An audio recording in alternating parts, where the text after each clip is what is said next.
Meeting of March 27th to order. It is now 6:02. We're going to have Mr. Gonsalas lead us in the prayer.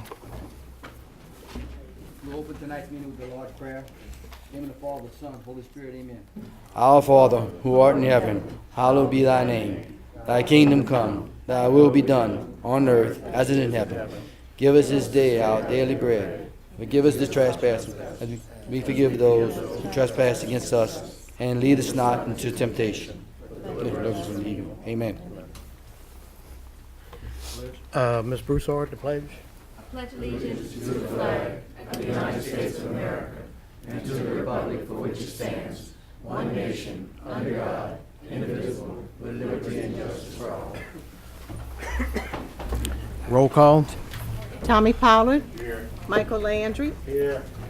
Tommy Landry. Here. Lloyd Brown. Here. Warren Goshesang. Here. Natalie Broussard. Here.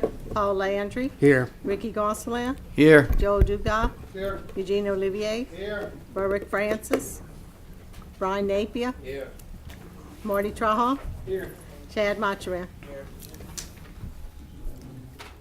Okay, we have a quorum. We're ready to start. I need a motion and a second to go into public comment. I have a motion by Mr. Pollard, a second by Mr. Brown. Roll call. Okay, we're now in public comments. Public comments, we want to remind everybody there's a 3-minute limit on the speaking. Item number 1, comments from the general public on non-agenda items. First, Ms. Carrie Lavalette, Superintendent of Iberia Parish School District, to address the council to present information on the upcoming millage renewal for the Iberia Parish School Board. Ms. Carrie? Yes, ma'am, please. And just state your name. Yes, good evening, everyone. My name is Carrie Laviolette, and I serve as the Superintendent of the Iberia Parish School District. I first want to say that I am very pleased to be here and thank the council for their continued support of the Iberia Parish school system, because we all know that all of us have to work together to keep the Iberia Parish a thriving community as it is. But I'm here tonight to talk to you about a very important 10-year renewal maintenance and operations tax that the school board is going to have on the ballot May 4th. And I want to repeat again that it is a renewal and it's been in existence for over 50 years. So the community has continued to support this tax to maintain our schools. The school district has been pleased and proud and honored that the citizens have been voting for us to build beautiful schools, and our students go to school in lovely facilities. So this tax is about maintaining them. It helps for roof repairs, for electrical additions, for plumbing upkeep, grounds maintenance, HVAC repairs, garbage disposal, to repair a roof, not change a roof, just repair the roof. It's a 6.15 mills tax. And just a few years ago, the school board actually rolled down the tax from 6.23 mills to 6.15, and there it remains at 6.15. And just to give you an idea, for a person who has a house of $100,000, it costs them for this property tax $1.29 per month. And if they have a $200,000 house, it costs them $6.41 per month for this tax that they are already paying. It's a renewal tax. It generates about $3.7 million of taxes for us.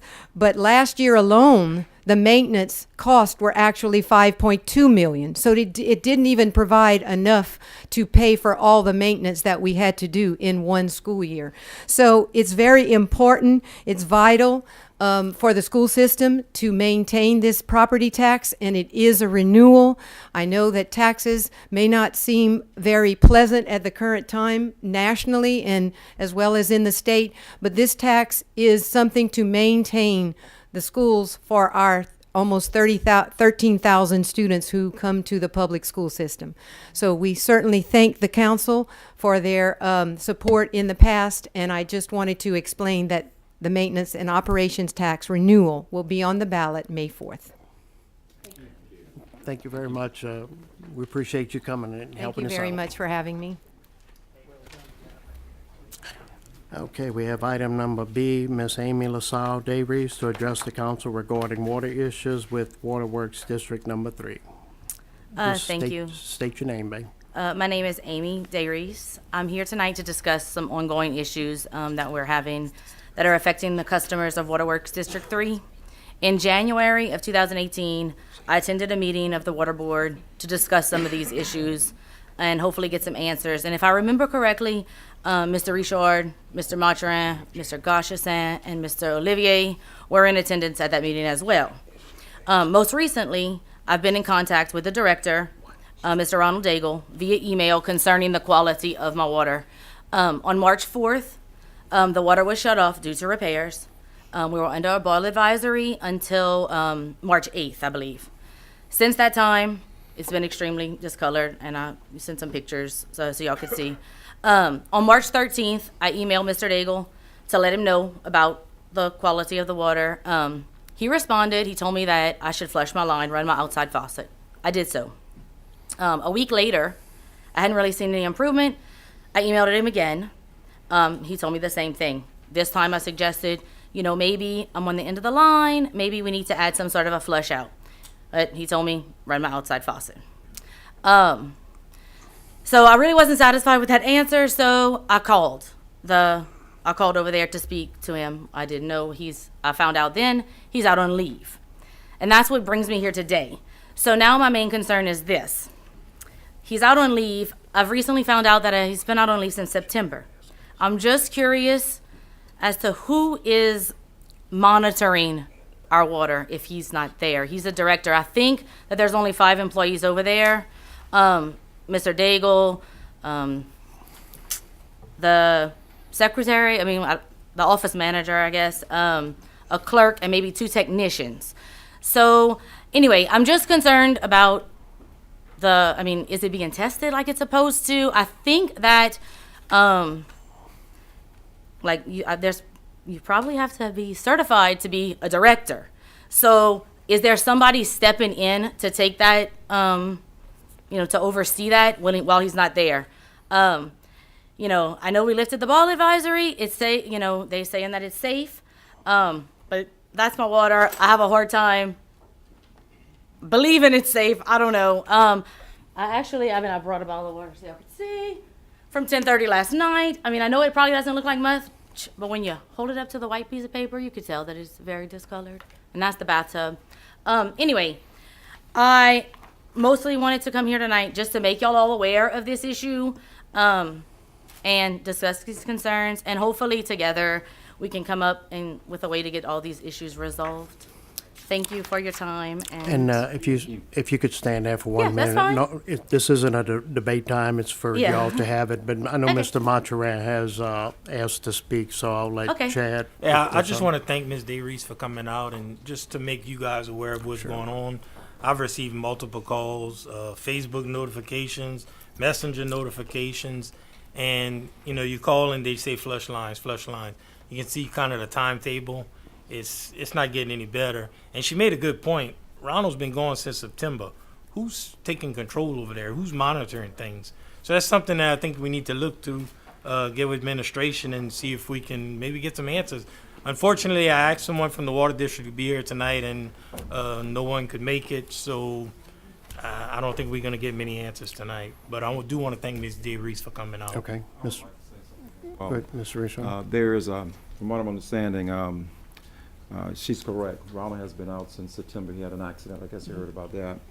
And currently there is a vendor that's actually monitoring and doing the work over there that is certified. Okay. In fact, I've gotten several calls in the past that said the water quality was actually pretty good from September until they had that water advisory. And it was. And since the water advisory took place, the water quality is extremely, and I'm looking at it just like you are. So it's not acceptable.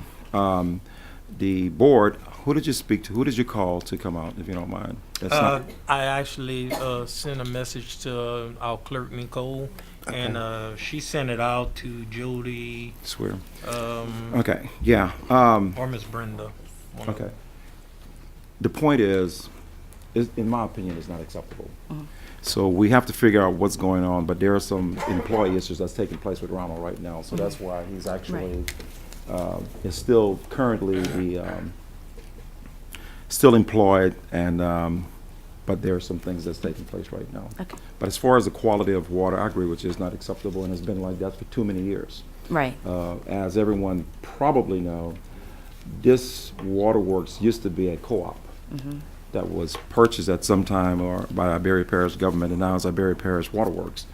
And they still have water that they used to sell in Dominion Parish, Lafayette Parish, and St. Martin Parish. So I'm currently trying to get those parishes away from this particular deal, because right now it's Iberia Parish Waterworks. So we have some work that we need to do with Waterworks number 3, but we are addressing it. Okay. Thank you. And one of the things that took place on March the 4th, when they had the advisory, is inside of the building they had like 2 big valves, and they could never shut the water. They could never shut down because the bypass wasn't working. So we got there, and they took care of those 2 valves. So now when there's an issue and they need to address something, they don't have to shut the whole system down. So they have some work that need to be done, so we're addressing it. Okay. Thank you. Thank you, Ms. DeReese, for bringing Thank it to our attention. Item number 2, comments from the general public on agenda items. A, persons being considered for appointment to parish boards, commissions to address the council. First up, we're going to have Miss Alice Fall. She's looking to be appointed to the Acadiana Fairground. Miss Alice? If you just come to the podium, state your name.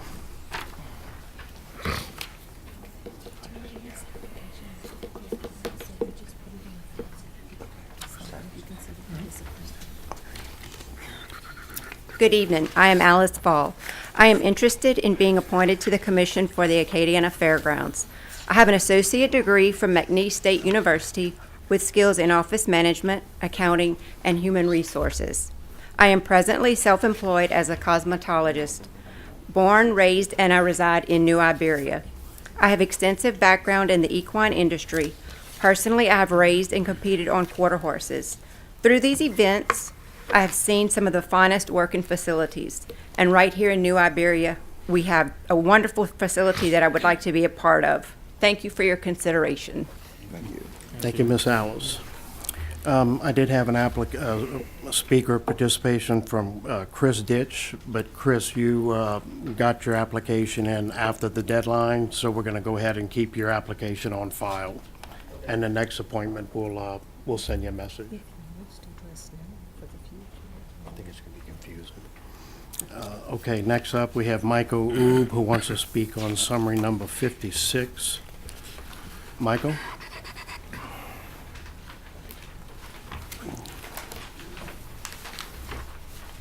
You just go to the podium.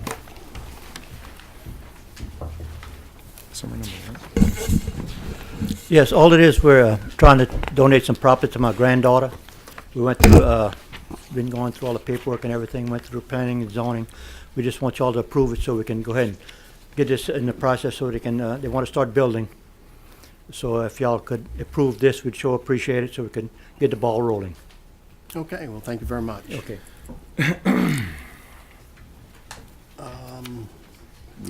That's going to be it for right now. So now we move on to reports, finance, and administrative action. Item number 1. Oh, yes. Okay, I need a motion and a second to go back to regular session. I have a motion by Mr. Goshasan, a second by Mr. Pollard. Roll call. Brian. Eugene. That motion passes. Now we're back in regular session. Reports, finance, and administrative action. Item number 1, balance sheet for January 2019 on request. Budget report for January 2019 on request also. Reports, parish, and other governmental agencies. Mr. Prescott Marshall, Director of Iberia Parish Communication District E911, to make a presentation regarding the status of the E911 system, funding streams, and future needs. Mr. Prescott. Thank you, sir. And the purpose of my presentation tonight is, A, to give an update on the status of 911 in Iberia Parish, talk about our funding streams, and what issues we have going forward. The status of our 911 system is very good. I would put us up against anyone in the state. I'm confident we're one of the best in the state. We have excellent call takers. I'm very proud of the 911 call takers we have and the job they do. I called my systems administrator preparing for this a few minutes ago, and I asked him, hey, how does our map, and I'll come back to the map, how does our map stack up to all the other, and we visit other 911 centers regularly, how does our map stack up? And he said, maybe Houston was the only one he could think of. We've got a very good map we've developed and now maintain in conjunction with parish government's GIS office, where you can identify individual addresses. And I'm going to use some phone calls in a few minutes to illustrate some of the things I'm talking about here. And you can tell that how valuable this map capability is. We do fire dispatching for both the New Iberia Fire Department, for the Iberia Parish Fire District Number 1, and the volunteer departments they work with.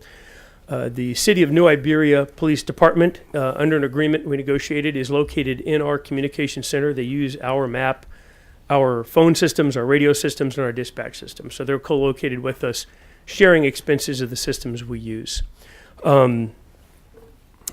We get about 70,000 911 calls a year, and someone pointed out to me, it might be worth reminding everyone, we do the entire parish. We handle the City of New Iberia, all the municipalities, and the parish. So we're a truly parish-wide organization serving everyone in the parish.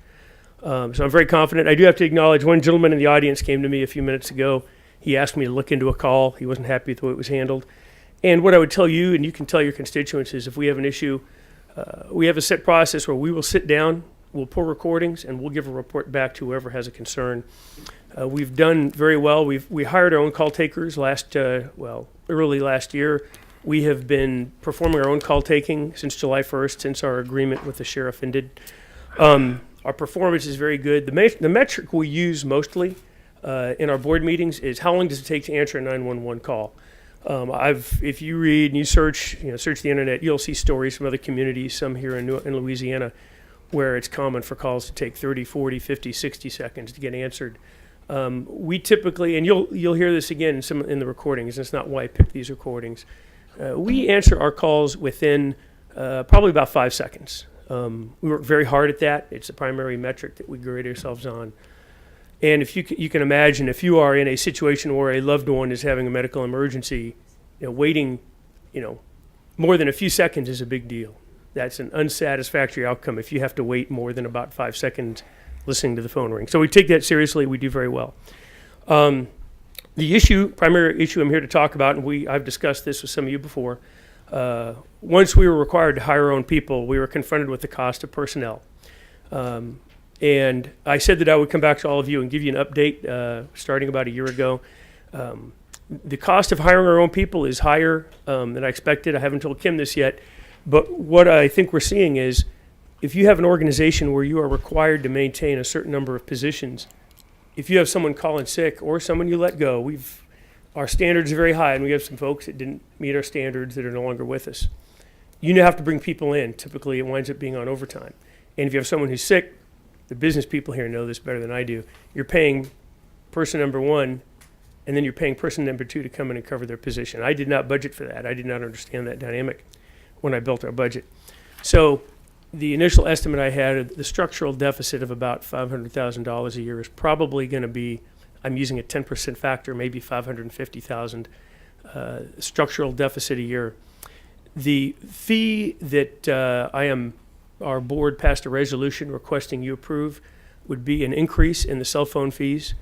Our current fee structure is 75 cents a month on our landline phones, and landline phones are dropping fast. Preparing for this presentation, I saw that our landline income has gone from $150,000 a year down to $90,000 a year in 2 years. And that's not news to anybody. Everybody knows that. I got to make sure I grab the right bottle here.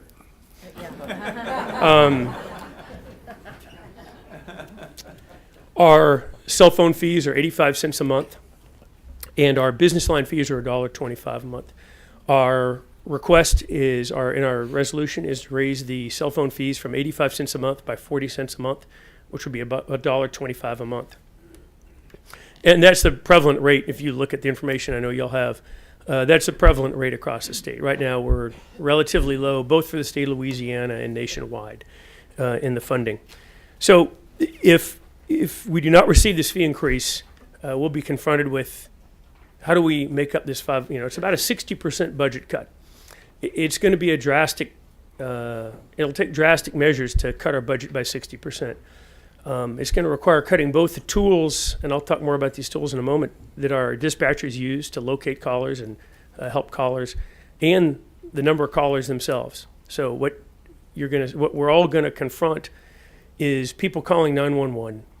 The phones will be ringing much longer. That 5-second time will be difficult to achieve because the smaller number of callers will have to take longer to assist the callers they're getting. And again, the calls I'm going to use are going to illustrate this.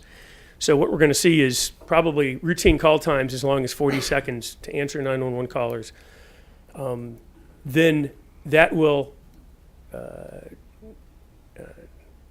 amplify, magnify the time it takes us to refer these calls to the agencies that actually respond and actually do something. And there will be callers we will never be able to locate. So the consequences are serious. My statutory responsibility is to receive 911 calls and transfer them to the responding agencies. We will continue to do that. But without the fee increase, if we don't do anything, we'll be broke in about 3 years. We have about a $1.7 million fund balance into this year. If we're burning through that at $550,000 a year, you do the math, in about 3 years we'll be broke. And of course, I would never let that happen. So with the fee increase, one council member pointed out, when I said the value of this increase is about $217,000 a year. Well, how's that going to help? Well, between the fee increase and judiciously drawing down that fund balance and making cuts, we've already started making cuts internally. We're going to continue making cuts internally. Between those three mitigating steps, we can get to about 2025. In 2025, our bond payment will be paid off, and then we'll be on a steady state after that. We won't be fat at any point. 2025 will be stable. And between now and then, by making the cuts I talked about, by drawing down our fund balance, which we've worked hard to build up, and with the fee increase, we can stay in the black, continue to perform the public safety task we're doing now. There will probably be minor cuts. You can always do a little more, make public safety a little better, but the cuts that we do make will be designed to have minimal public safety impact. And I'm pretty confident we can do it, and it'll be invisible to the public. It's important for all of you and for the public to understand the history of 911 in our district. When we were established and when our rate structure was built 29 years ago, just about all of our calls came on landline. I was trying to remember when I first had a cell phone, and it sure wasn't 1990. I don't remember when I got one. When you get a call from a landline, the call taker immediately gets an address. Every landline has, it's the way the 911 system was built. You immediately get an address from that 911 call. So there's no question. Even if the person can't speak or the person is confused, you know what agency to transfer it to. Again, that's our job.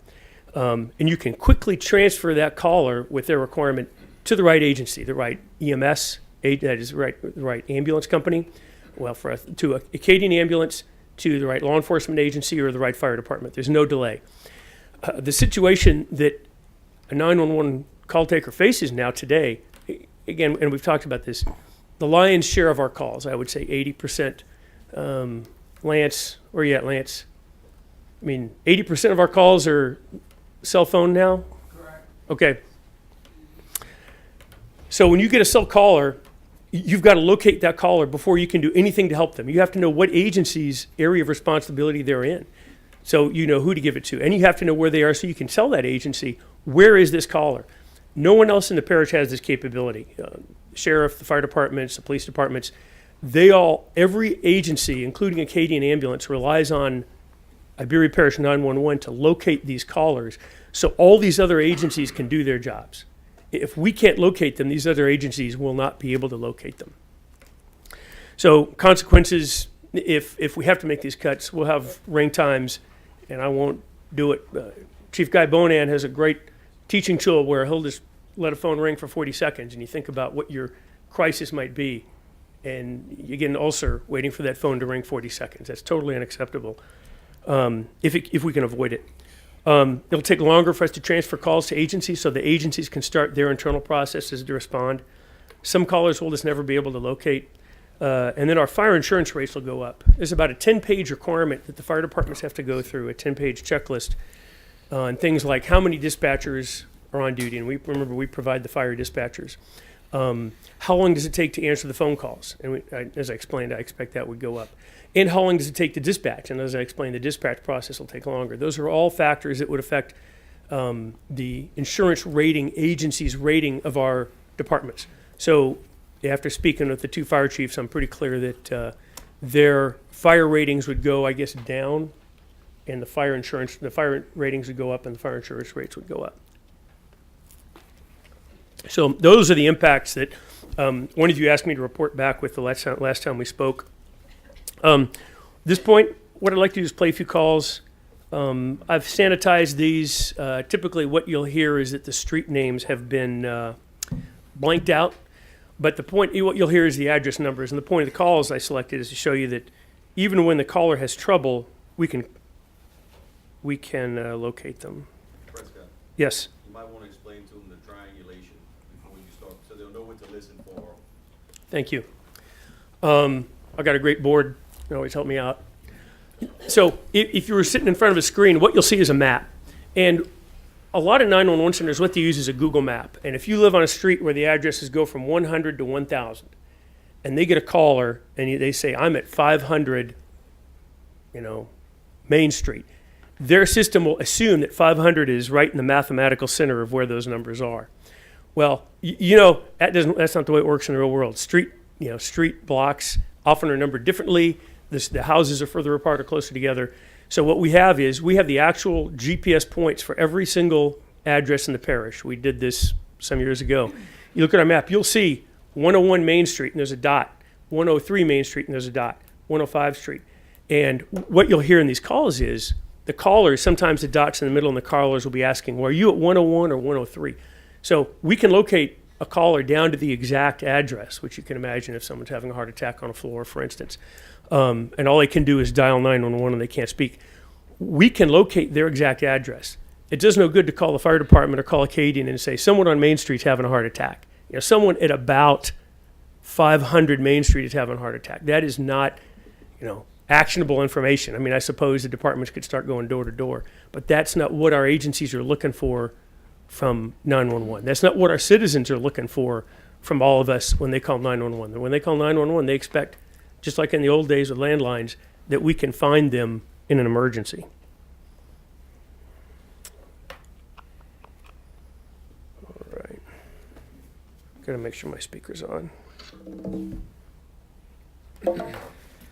Okay, it's something to remember on this first call. You've got to remember, we get a lot of calls that are pocket dials or children playing with inactivated phones, because even an inactivated phone can dial 911. It's a long-running problem. I'm not sure it'll ever get fixed. And so the call takers have to quickly analyze, well, what's going on with this call? Well, with the tools we've built over the years, they have tools where they can figure it out, and you'll hear it in this call.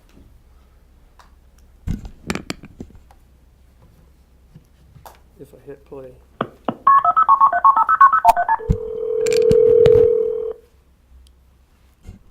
911, where's the emergency?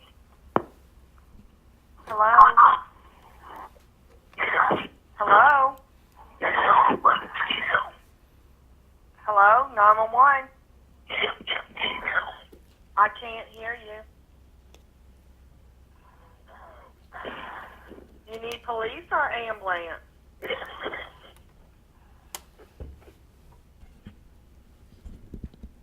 What address? What is the address?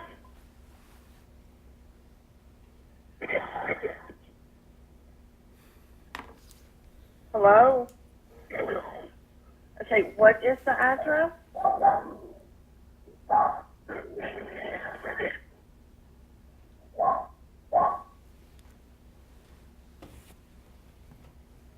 Can you tell me the address?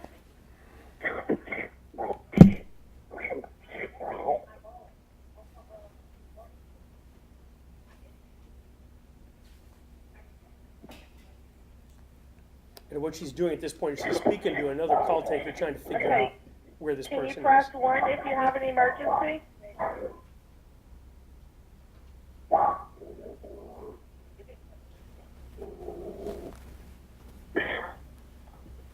Wait, sir. Are you on Livingston Road? Can you press 1 if you are on Livingston Road? So now she's Yeah. she can see on the map. And now he can answer yes or no questions using his phone. And you need an ambulance?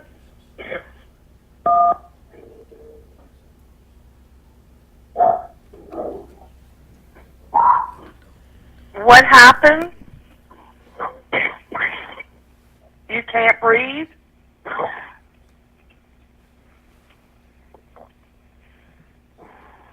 Okay, stay on the line. We're getting your address. And what you can do is, initially the phone call, it'll come in maybe in like a 20 or 40. Are you on the corner of Livingston and Road? She's given the names. I just took them out for privacy. Okay, one moment. Is it 3605? No?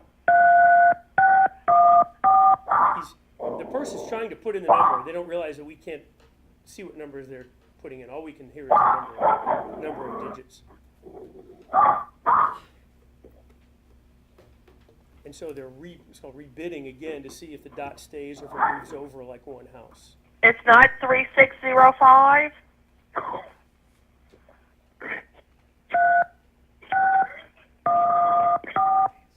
Is it 3612?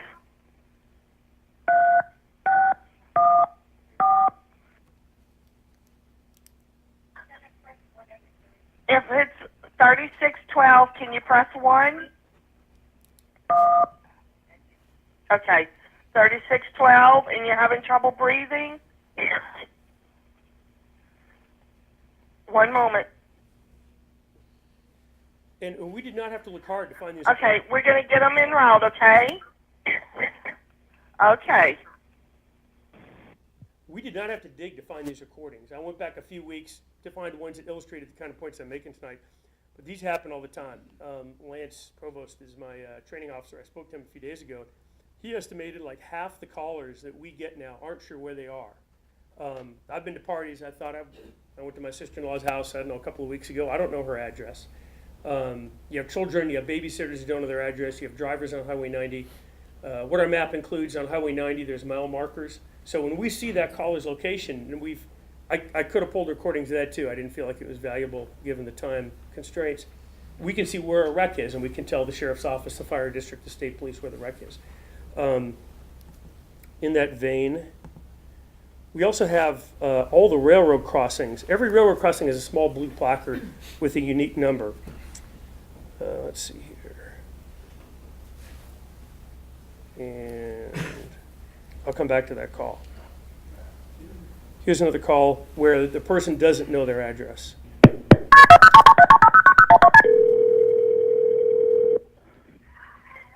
911. My dad's kind of going crazy, and he's taking the children away from my mom. What you mean by going crazy? Can you get somebody over here? What do you mean by going crazy? Like, is he drinking or? And he's trying to keep the children right now. Okay, what is the address? What is the address? What is the address? He's just going. Get away from me! He knows the road, but not the number. Okay, what is the number? Is it 709? I'm not sure the address. Is it 709? Hello? Sir? I'm not sure. Is it 709? Stop! Hello?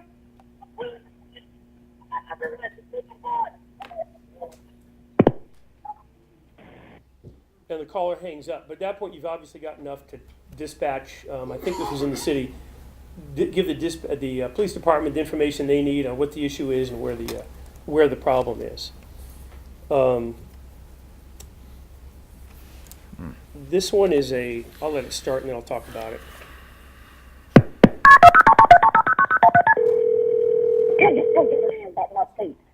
No, when there's an emergency. 911.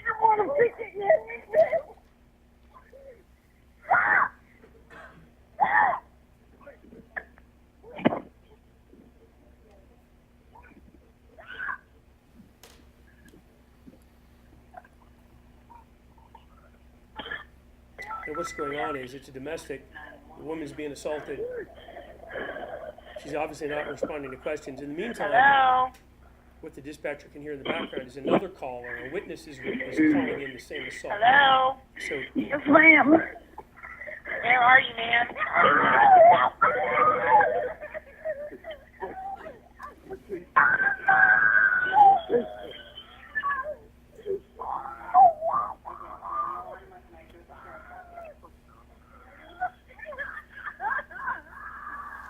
So in the silence, she's covered her mic and she's talking to this other caller. What do you got? Where are you working at? And she's figuring out this is the same assault that the witness is calling in, and not a separate assault, and you're working it separately.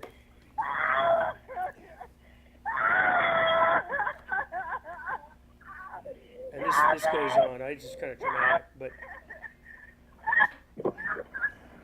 I skipped forward here about a minute or two. At this point, the call taker has figured out this is the same assault, not a different assault. You wouldn't want to make a mistake. And she's forwarding the call to the sheriff's office.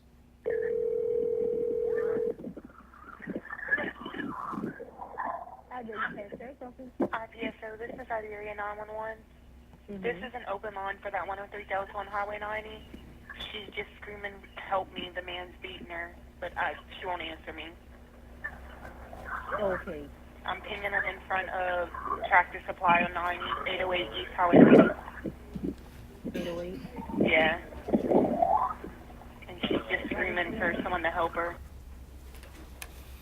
And hopefully you heard there, we were able to give the exact address on Highway 90 where this caller was, this open line was. If we hadn't had this ability to compare the locations of the two callers, they probably would have processed them as two completely different calls and continued working this one trying to figure out where this call was.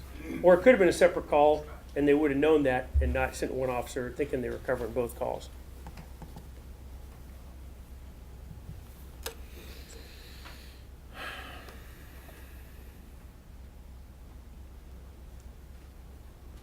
And again, you remember, sometimes the call takers have to figure out what's going on here. Is this a pocket dial? Is this a child? They don't know, like we know, that this is a real call. 911, where's the emergency?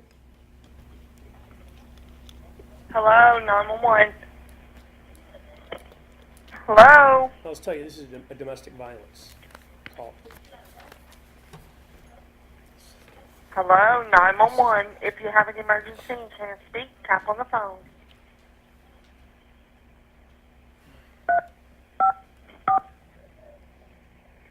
You need police in the alley?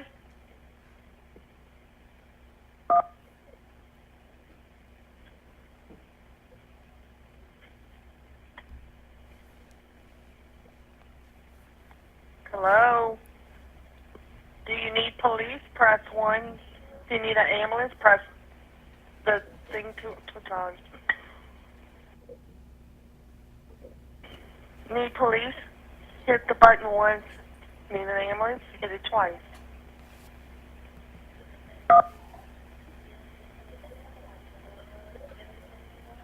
And also, let's start to pick up how long these calls take. In the old days, it would have been bing bang. You need police at 238. Transfer the call. She's still trying to figure out where the caller is, even with Press the 1 for yes.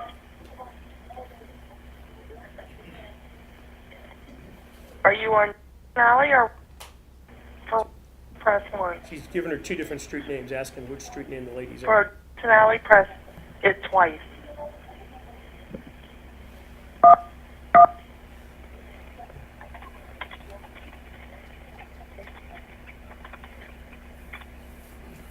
Is somebody there threatening you?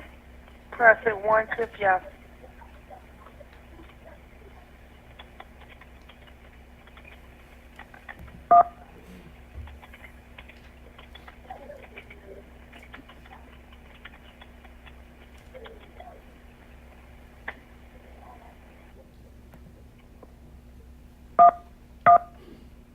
I'm not sure what that was supposed to communicate.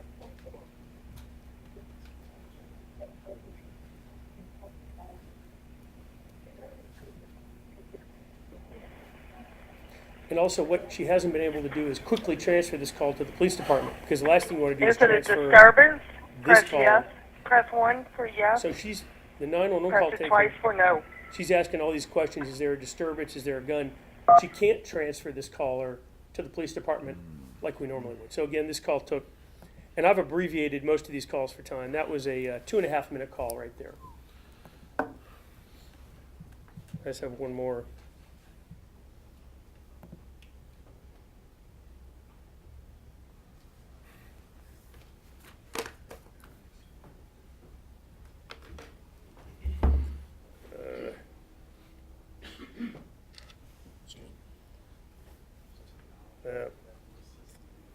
I filed it. I'm not going to play it. There's one call where we get a call of a car stuck on the railroad tracks, and there's a train coming. And you'll hear my people talking about this. What the lady was able to do, actually my supervisor was on duty that night filling in, because she could look at the map, she could see where the callers were, and she could see displayed on the map the BNSF number for the, thank you, I always need help. She could see the number for the crossing, and she could, when she calls BNSF, Burlington Northern Santa Fe, to report this car stuck on the tracks in front of a train, they initially don't even know what state we're in. So my call taker immediately says, it's at crossing number 1234567 Delta. And the BNSF train person, who's probably in Omaha, immediately says, stand by, I'm going to stop the train. I mean, you can imagine if you had taken, no, I'm in Iberia Parish, Louisiana, this is the crossing off of, no, it's not the one on Lewis Street, it's the one off of Iberia Street. So the map gives us the capability to do these kinds of things. To be honest, I never even anticipated when we created the map. The system that contains the map and captures this location data, it's actually two systems. It's the CAD, it's our dispatching system, and it's what's called a telephony system.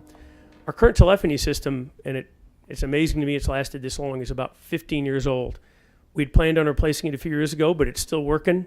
I mean, I've never had a computer work that long, but it's working, and we're holding off to purchase a new one in conjunction with our move. The new system is the one I'm looking at, and this is not the most expensive estimate, is about $350,000. And then the annual maintenance cost is around $40,000 a year to maintain this map. That's because it's hosted in a computer. You got to pay maintenance on the computer. We have to pay to maintain the map and make changes to the map. It's an hour-long class that'll make your eyes glaze over when you look at how the map is constructed and the math behind the map that allows you to plot these locations accurately. So it's not a cheap proposition. I think Errol Babineau was talking to me today, and he thinks we were the first in the state. One of my board members thinks the first in the region to have the ability to take in this location information in the first place. I don't want us to lose it. I think it's important to our people. The effects on our people's public safety will be tangible. I mean, we'll be able to tell the difference if we can't maintain this capability. And like I said, these calls are not unusual. We get callers all the time that have difficulty locating themselves. And that's the predicate for every other step in our public safety response agency. Subject to your questions, that concludes my presentation. Well, we don't have anybody up. We appreciate you for your time, and it's probably worth 40 cents. Thank you, sir. Okay. Public Works reports, item number 1, Public Works Department reports for closed works order dated March 4th to 8th and 11th to 15th, 2019 was in your packet. Public Works Department report for open work orders dated March 21st, 2019 is in your packet. At this time, I'm going to go ahead and skip to item number 59. We have a number of people from AIDA here, and we'll go with that one. Summary number 59, introduced by the Economic Development District Number 1, a resolution amending the 2019 Economic Development District Number 1 fund budget in an amount of $312,000 to appropriate funds to be combined with a match of up to $150,000 by the Iberia Economic Development Authority for the $2.3 million Progress Point Capital Outlay Grant, all to be funded from the fund balance previous years, and further authorizing the parish president to execute a cooperative endeavor agreement for said funding.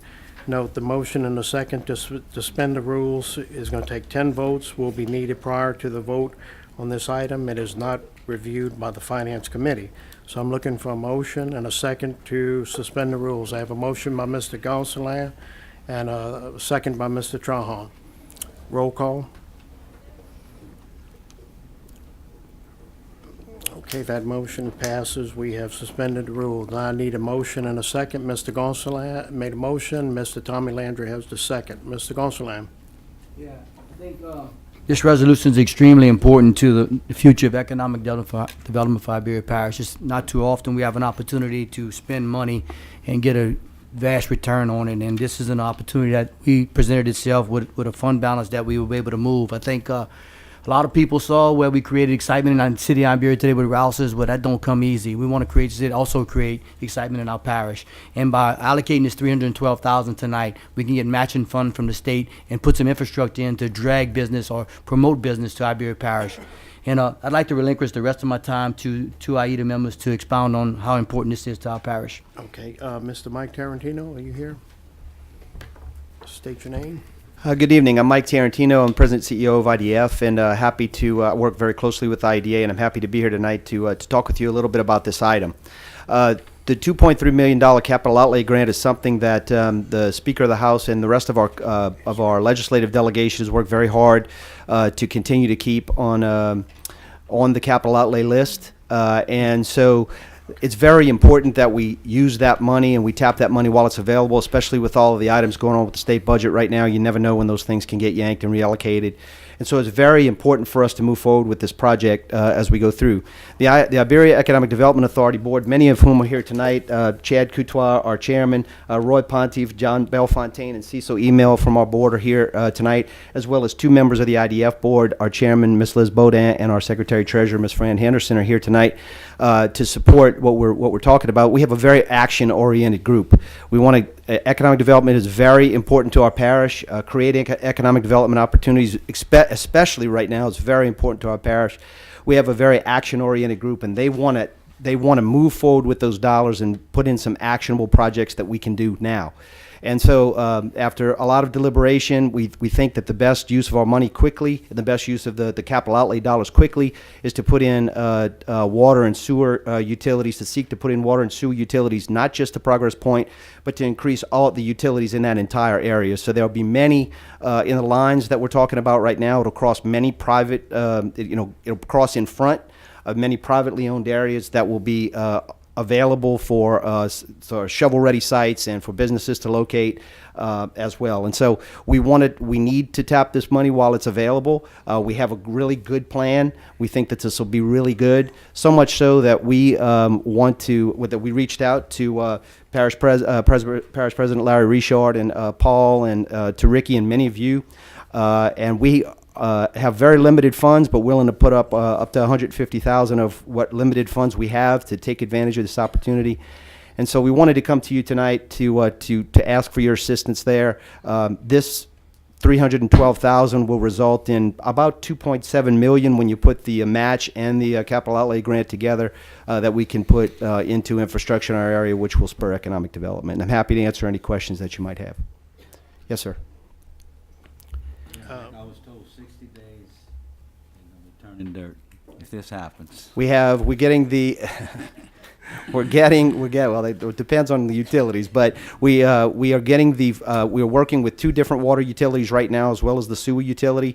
We should be getting those final estimates tomorrow at our IDA meeting. My hope is that the IDA board can pick the utility. The engineers have already designed it moving forward. We go with facility planning and control after that. Mr. Jim Lee, many of you know Mr. Jim. We got to work through those processes, but the very first question he's going to ask is, do you have committed match money to be able to pull this down the required match? And that's what we're looking for now. Good. Thank you. Okay, next up, Mr. Goshasan. Kim, as far as in the EDD district, I know, some months you can be up 50, 60% in that as far as the sales tax collection, and some months it could be down 10, 20. So there's no consistency. As far as the debt obligation in that fund, would this jeopardize us in any way? I know the last time we talked, we were getting real close to meeting bond obligations each year. How? This money is coming from the undo of the prior Correct. allocation. So, we already had that money committed in the prior, so it's basically So I don't expect a decrease on the fund balance relative to the bond obligation. Last year, there was some skepticism whether Correct. we would, whether our tax revenues would be enough to fulfill the debt obligations, and they did. And so far this year, it looks about the same, much improvement towards last year, beginning of the year? Right, we're only 2 months in, but Okay, so you feel comfortable, so from what we've seen so far this year, there's a comfort there, knowing we've got some overrings and other project usages, but I know we talked about removing this money already in EDD and moving it back to fund balance, which I'm in agreements with. And Mike, let me just say this. It's good to hear that something is coming to Iberia Parish. It's good to hear that state tax dollars are coming here. For a while, it was scary for a little while. A lot of us went to Baton Rouge, and we've had things ripped from us. And for you guys to pull this off, this is a home run for our parish. So I appreciate that. Thanks, so Warren. I appreciate as long as Kim and the administration's okay with it, go get it, Big Daddy. Thank you. Okay, next up is Mr. Napier. I want to echo Mike, what Warren's saying. Look, looking at this, and hats off to IDF and IEDA for all that y'all do. And yeah, this is a breath of fresh air. To put up that amount, but to get that much more of an amount from the state, we always griping at the states taking away, and not we having more of a burden on our administration. And it's so nice to have y'all working toward making sure that we getting that money. And let's turn that dirt over, like Tommy We said. very Let's much keep we very much appreciate that, and we very much appreciate your partnership. We're all in it together, and so That's how we I make appreciate it roll. that very much. Yeah, Thank you. Thank y'all. Thank all of y'all. Thank you. Thank you, Mike. Thank you, Okay, Mr. Chairman. Mr. Richard? And I think it's very important to understand that if we don't come up with this $312,000, they don't have the funds. It's very simple. And we need some serious infrastructure in Iberia Parish right now, so. That's I think true. It's something that we should be Okay. dealing with. Next up is Mr. Dugal. Thank you, Mr. Chairman.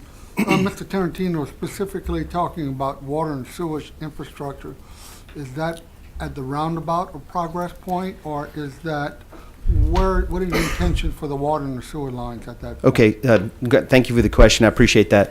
There are two different water utilities that could serve the entire area. So you're looking at Water District, Iberia Parish Waterworks Number 3, and also LAWCO. Where this project would extend the water line I think we're talking right now about a 12 to 14 inch water line from the end of where the current line ends, depending on which utility we go with, down either Highway 90 or down 3212 to Highway 90 for that entire area. So it would go by Progress Point, right, so that future utilities could be plugged in there. But there are many other sites along the way that could tap into that same line. Our goal is not just for Progress Point. Our goal is to create development opportunities in that entire area. And so we're also, depending on where the costs come in, we're also going to seek to bring sewer, because when you bring water out, you got to have the ability to take, when you bring it in, you got to be able to bring it out. So our goal with this is to be able to have a whole bunch of sites that can be plugged into quickly by the businesses that have expressed interest. So these utilities would be able to provide the service needed when the new road would get built from? Yes, sir. So. Yes, sir. That's what I want to know. Thank you. Access road. Okay, next up, Mr. Olivier. Mike, thanks a lot for what you did for this project. It's been a long-going project, and it's finally coming to some conclusion. This is a great example of how, when you be at the table at the state level and the federal level, how money can come down to Iberia Parish. We're not going to get anything unless we're at the table. So, Mike, again, thank you, and I hope this continues. Thank you very much. And again, I mentioned the partnership with the council, which I very much appreciate.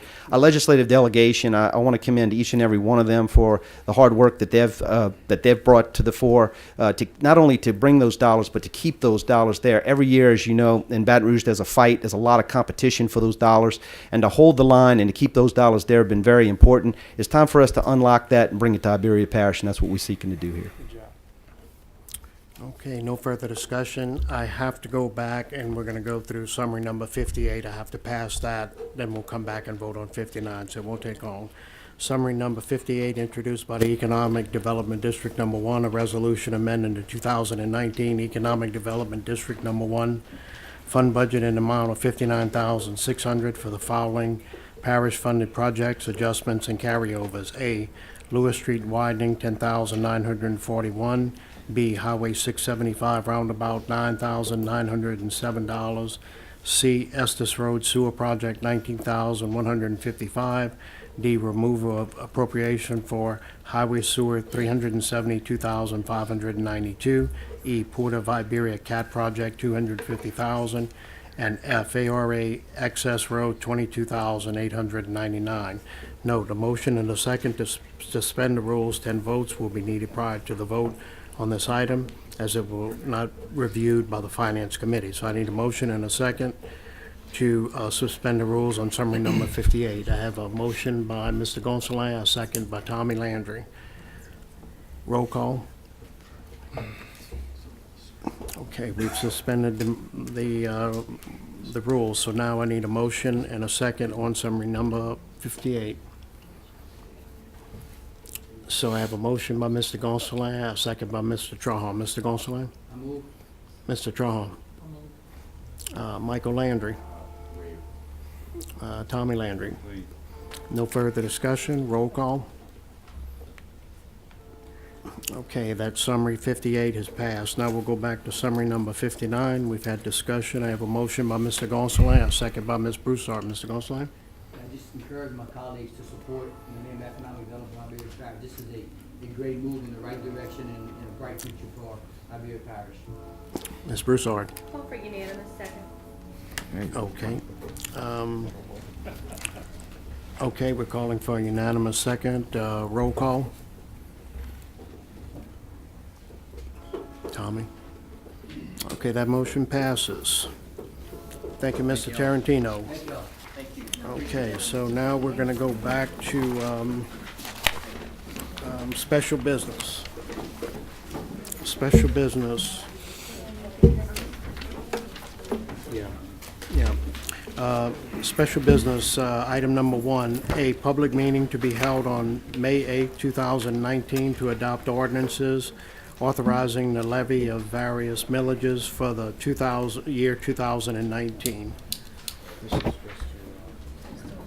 Okay, that was just an announcement. Item number 2, discuss and consider and take appropriate action regarding a demand letter and dispute related to the Estes Road, Paul Segura Parkway Sewer Project. Note, the council may choose to go into executive session pursuant to LARS 42-17A 2 and 10 and Louisiana Attorney General Opinion number 12-0078. Mr. Shealy? Yeah.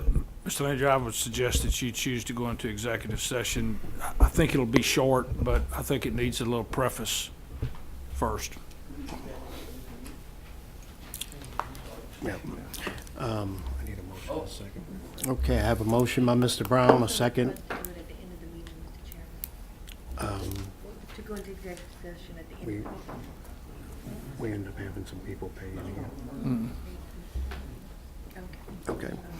So I have a motion by Mr. Brown, a second by Michael Landry to go into executive session. Roll call.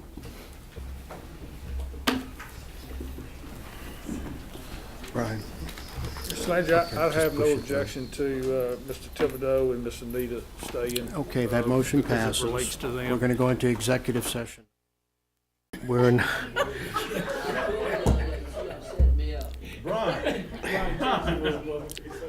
Just watch what? All right, so now we're out of executive session. So now we go on to council member announcements. Does anybody in the council have any announcements? Okay, Mr. Olivier?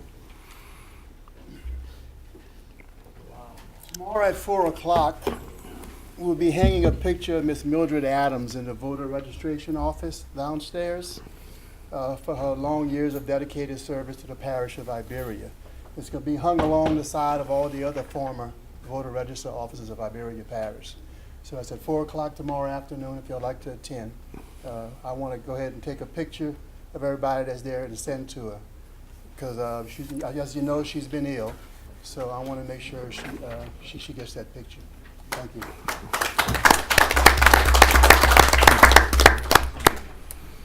Okay, Mr. Gashasan. Yeah, thank you, Mr. Chairman. I'd just like to announce that next weekend is Books Along the Tesh Literacy Festival. It starts Friday and runs through, I believe, maybe Saturday afternoon. Yep. And we have some tickets left for the Pokino. Oh, man, that's bad. Bourrée tournament that'll be held at Pelicans from 2 to 5. We have some tickets left. I know some of the council members are playing, so if you'd like to take some council member money, please join us. Thank you. Symphony in the Park. I'm sorry. Yeah, it is Sunday. Correct. Okay, no other comments. We'll now move on to the parish president's announcements. Mr. Richard. Robert B. Green Building. All of the paperwork is going to be here, received here on Friday.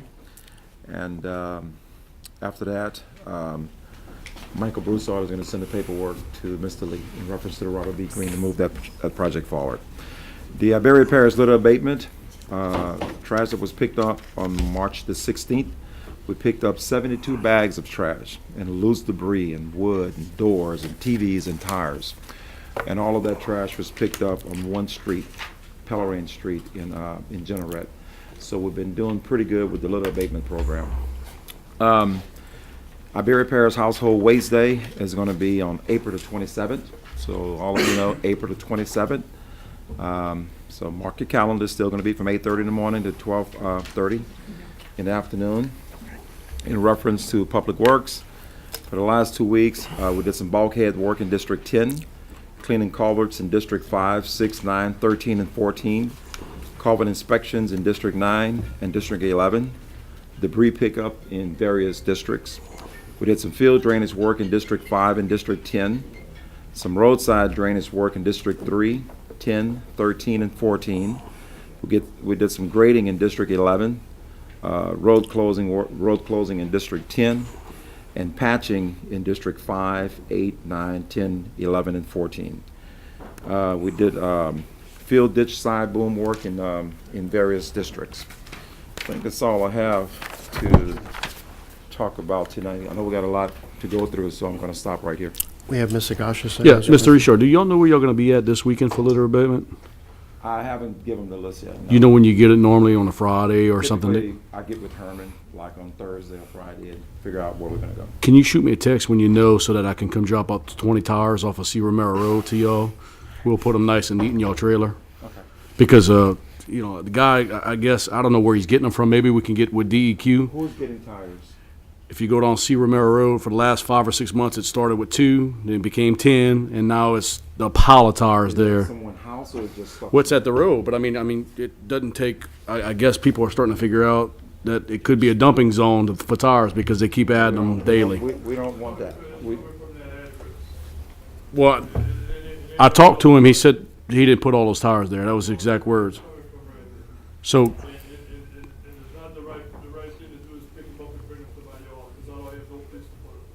So what, do I call DEQ? I mean, somebody's got to. No. So you're saying that the landowner is putting tires at his own address? So, the reason why I'm bringing it up now is some of the tires, and Public Works did remove them out of the ditch, but they're falling into the ditch and it's going to create a problem there. And mosquitoes are nesting in those tires. There's water in some of the tires. And is it illegal for him to just dump that over Can the Andy tires? draft a letter, or can we do something? I mean, maybe we should talk off of here, but that's why I was asking. I can bring y'all a few of them. I know I'm gonna bring some the day of the household waste. I was gonna bring that. That was gonna be my 5. I can't do that either. I don't think Warren. Well, we had tires last year, didn't we? Right. But what's going on right now? I wish you would have called. All right. I wish you would have called. Well, they them just then. added it. I mean, last year was there. Okay, we're good. Time out. Time out. What's going on right now is DOTD. We have a hole in accepting tires right now. That's a major Correct. problem going on throughout the state. So that's the reason we In the parish. throughout the state. In our parish as well. Bad. But that's the reason we're not going to be able to accept the tires this year. The vendor that we actually give the tires to, where they normally bring the tires, they're not even accepting them. Really? Correct, Herman? Correct. Okay. Thank you. All right, I'm good. But please, give me a call. I'd like to talk to you more about that, because I didn't know about that. Is that it, Mr. Richard, or? That's it. Thank you. Okay, move on to consent agenda items for the public hearing and adoption. Minutes, regular meeting of March 13th, 2019, summary number 40, introduced by the Acadiana Fairgrounds Commission, a resolution authorizing the parish president to execute an amendment and renewal of lease between Iberia Parish Government and Goodrich Properties of Louisiana LLC for water and ice distribution center located at Acadiana Fairgrounds. Summary number 41, introduced by the parish president, a resolution authorizing the execution of the summary survey compliance questionnaire for the financial audit for fiscal year ending December 31st, 2018. Summary number 42, introduced by the parish president, a resolution proclaiming the month of April 2019 as Fair Housing Month. Summary number 43, introduced by the parish president, a resolution proclaiming the week of April 22nd to 26, 2019 as National Community Development Week. Summary number 44, introduced by the parish president, a resolution granting substantial completion to the LCDBG Disaster Recovery Program, Port of Iberia Sewer System Improvements. All is completed by Delcon LLC and is recommended by project engineer Staples Engineering Incorporated. Summary number 45, introduced by the parish president, a resolution of condolences to the family of Miss Eve Melanson, grandmother of parish employee Christy Legnan, who passed away on March 18, 2019. Summary number 46, introduced by the legal counsel, a resolution granting substantial completion to the Estes Road Paul Segura Sewer Project. All is reviewed by David Moore, Paul Myers, and Emil Joseph.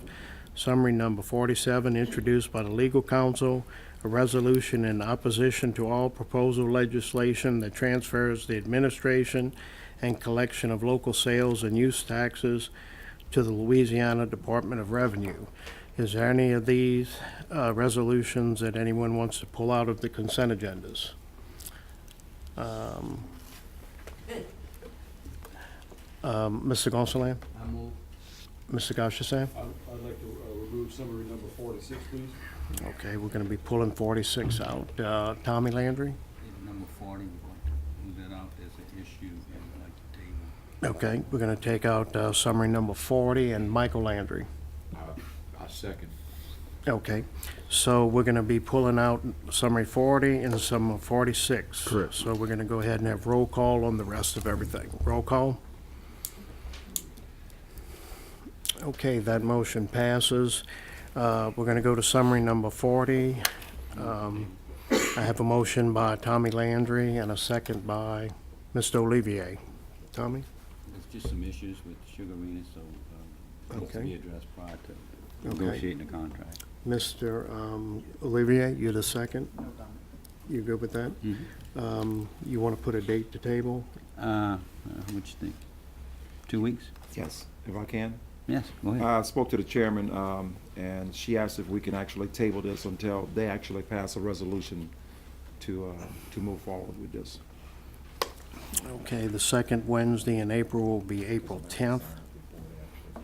So, April 10th? That's fine. Okay, we have a table to save summary 40 to April 10th. No further discussion, roll call. Tommy? Okay, that motion is tabled. On to summary number 46. I need a motion and a second. I have a motion by Mr. Olivier, a second by Mr. Michael Landry. Mr. Olivier?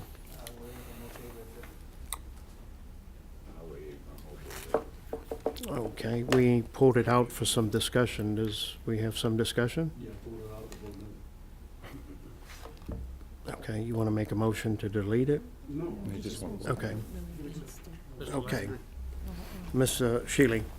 That needs to be corrected or amended as recommended by David Moore and reviewed by Paul Myers and Emil Joseph, and subject to the punch list that they provided to us.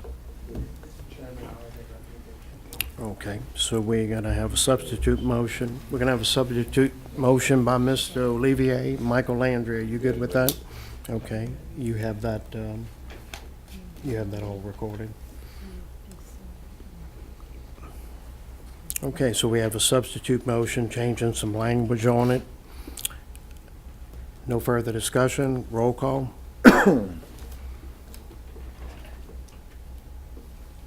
Okay, that motion passes with the new language. Okay, moving on to ordinances introduced for public hearing. We have none.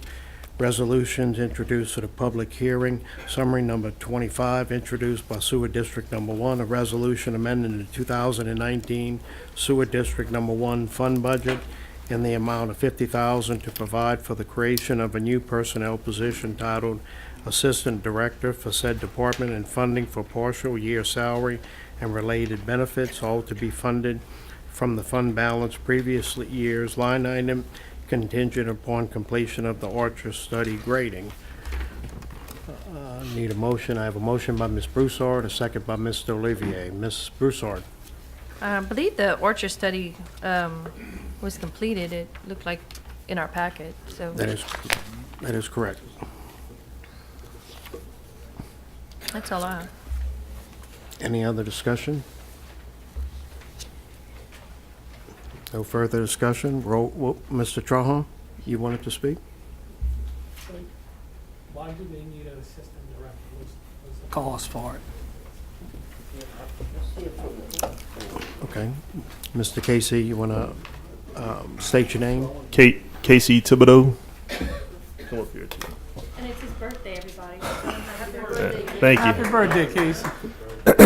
So this came up in conversation in one of our board meetings, to where, you know, some of the people have kind of the wording as far as assistant director, but when we voted this through as a board to ask for this, correct me if I'm wrong, Ms. Anita, but this is already the description of what we were just redoing, the description that was already there before, right?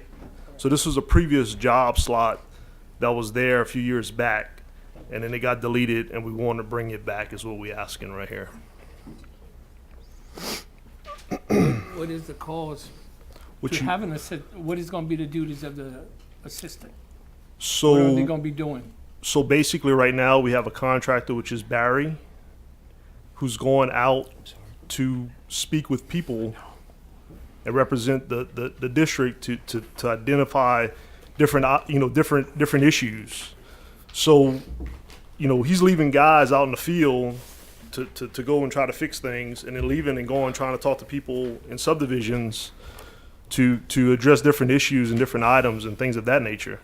And you know, we have 89 lift stations in the parish, and we have a lot of issues where he needs to focus more on that. And this spot's going to be somebody that's going to be able to go out there and talk to the people and address situations and be a guy out in the field. So Marty, let me tell you this as well. The thing is that we're not asking for more money. We had a legal that we came to the DA's office for, so we saved that money from that side. We're just looking to move that money to put somebody here to be able to go out in the field and do more things for the parish to be able to see. I mean, if you ask a team to go win the World Series and you don't have enough players, you can't do it. So this spot here, from a board standpoint, not just me, it's the whole board, we're asking for this spot to be there because it's needed. You know, it's needed out there. That's it. Ms. Broussard? Marty, I just want to refer you to our packet, and it has the whole thing that goes through all the essential functions of everything that they're going to be doing. Coordinate controls field operations, reviews sewage system plans and recommends changes, develops and implements annual budgets, consults with contractors, and there's a whole list. It's my understanding that they used to operate with 4 employees. For the last couple of years, they've been operating with only 2 employees. So I think it's, you know, when you read what the job duties of this person's going to be, it's going to be a great asset to that board and help get us back where we were and hopefully get the quality of service back going for our residents. Is that it, Ms. Broussard? Okay. Mr. Napier? Miss Anita, so I and last time we spoke about this, I Casey and I went back and forth on this. I got several calls from people in my district about, the need for a position of that amount. As you know, going up on the flow rates recently, a lot of people were, I'm sure you heard a lot more than I did, were upset about the cost. And they said, a promise was made that somewhere down the line that y'all would look at that and see where y'all at, if it got y'all out the red, y'all in the black, and maybe come down. And now they seeing that, now we're gonna spend, instead of looking at their flow rates, that we're gonna spend $50,000 for a position. Now, my thing is that I think all of Iberia Parish government is working on bare bones. A lot of people, I'm talking to the parish president, have been laid off here in Public Works and other places within the government that they haven't replaced. I'm just questioning, and I know y'all wouldn't have put it on here if that's not a wish list that y'all had, but how many people are in the office that work full time? 2. Besides you? 1. No. Oh, one beside you. So you Myself and another lady works. And one other lady. And neither one of y'all, from what Casey says, this is gonna be a road person, somebody to go out, it won't be an office person, No. right? Right, correct. Eventually, he will learn the office, or she, whoever gets hired, will learn the office. Because their expectation is when and if I retire, this person will, Step in your spot? yes. This person will be able to step into my spot and know what's going on, if the board agrees. So, But a little something, I used to have 5 men in the field. That's what I was paying salary. 5 men and 3 in the office. Now I have 2 men and 1 other than myself in the office. So we're only 4 total. And that's not counting Barry's guys. That's how we get along through Barry's contract. He has 3 guys now. well, surely Barry's a contractor and he should be doing physical work, fixing our lift stations and Right, stuff. correct. As far as for meeting the people, I don't know, but I don't think that would be something we'd want Barry to have to do. Well, that's what Right. Barry's been doing. But do know. you go out in the field? Because from what I was told, now I don't know. I'm just Right. asking here. That the gentleman that Mr. Gonzalez they said he used to. Yeah, he well, was one. He was more in the field than he was in the office. But he had 2 people in the office. Right. So if you go out in the now you're field, going to now just 2 people in the office. Okay. Yeah. So it would have been 3 with him as well. so if you And don't. no, I don't go out in the field because I don't know where the property lines are. I don't know, if somebody calls in and says my sewer's backing up, well, I don't know how far I can go into that yard to see where the sewer line's backed up.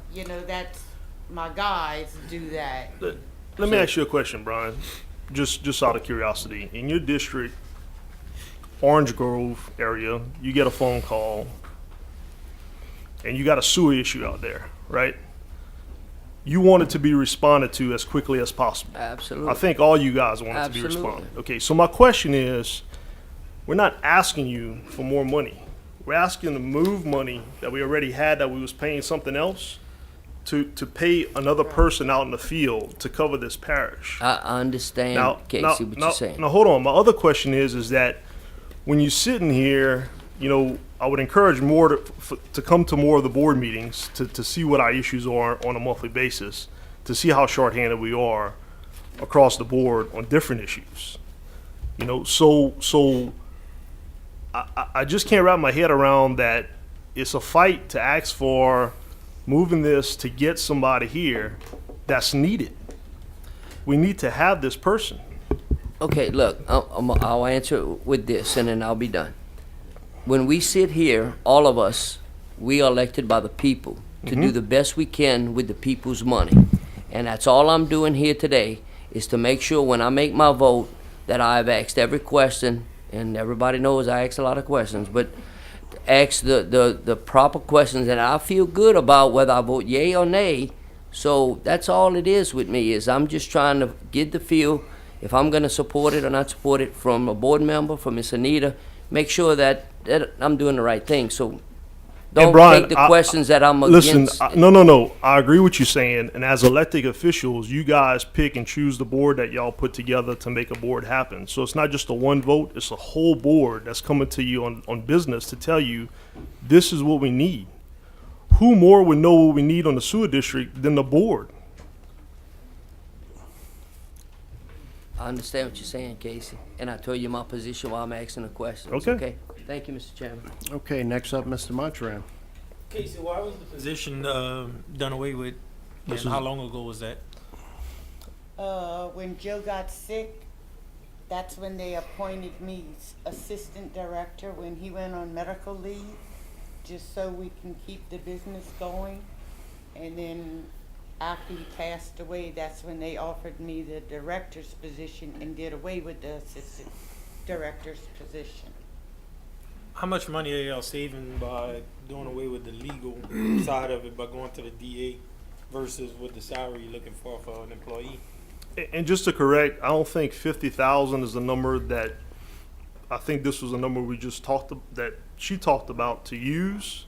So that pay could be less than that 50,000. You know, everybody's going to that pay to be 50,000. It's showing 50,000 up there. To answer your question, Chad, it was, I believe, north of 50,000 that was going to the legal side. So we're saving much money. I guess some of the concern is an assistant director, and she's saying that she needs more people in the office. Why it couldn't be just an assistant or a secretary or something? I guess that's the confusion with No, me. we're not wanting people in the office. Which one? We're wanting this position to be out in the field. Well, I understand that point, but then you made reference to you couldn't go because you didn't know where the lines were. So now you're talking about an engineer. So that's a whole different ball game. Well, we have maps, and I do read the maps, but he can come and get a map and go out in the field with the maps and talk to the people and stuff like that, So y'all have maps that clearly outline the Correct. areas. Yes, sir. You just don't understand the maps, basically. Right, correct. Okay. All right. Yeah, I can read the map, but I can't read it on the ground. I can read it on the paper. Most of y'all know that I ended up following this parish government for about 8 years before, I made this leap into the seat up here. But, and I was on the sewer board for many years. I can tell you right now, it's needed. You need people in the field that can run out there. You had 4 people with Joe being the street guy. Now you only have 2. You'll still have a Stephen. The people that complain about the sewer rates, every time I got the phone call, and Anita would even help feed them to me. When you pull up the rates to the neighboring communities and stuff, they're in line now. They're not higher, they're in line where they need to be. We needed those type of funds to make this department come up to standard, and it still has a way to go. Nobody worries about the sewer system till Sunday morning when they go and take a shower to go to church, and their bathtub is full of sewage. But it's what we need to do, and it's the right thing to do, and I'm going to be in 100% support of it. So, Michael Landry. One question, and I'm kind of like Chad. You're putting $50,000 up here, but you're telling me I don't know what it's going to be. So and this for a partial year's salary. I seen what the study is, but they made the recommendation for $50,000. Yet you say you don't know it's going to be $50,000. They have to negotiate with the candidate. We have to create the job first before we can hire anybody or do any resumes. Up to 50, okay. Right, it's up to 50, but that doesn't But mean that's that's what not they what can. was written up here, though. Well, that's That's the all. amount of money we need to move into the fund Okay. into, Thank you for clarifying that for me. Okay, any further discussion? Okay, roll call.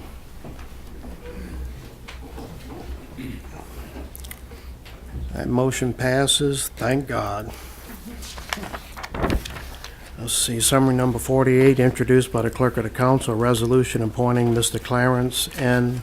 Berideau to the Jeanerette Veterans Memorial Building Number 2 Board for the 5-year term to fill a vacancy created by the expiration of the term of Mr. Clarence N. Berideau, whose term expires May 6, 2019. Okay, this item is going to be tabled to the next meeting because we haven't had Mr. Clarence show up to speak. I have a motion by Mr. Gashasam and a second by Mr. Brown. Discussion? Yes. Okay. Roll call on the table. I would say the next meeting. Okay, table the next meeting. Okay.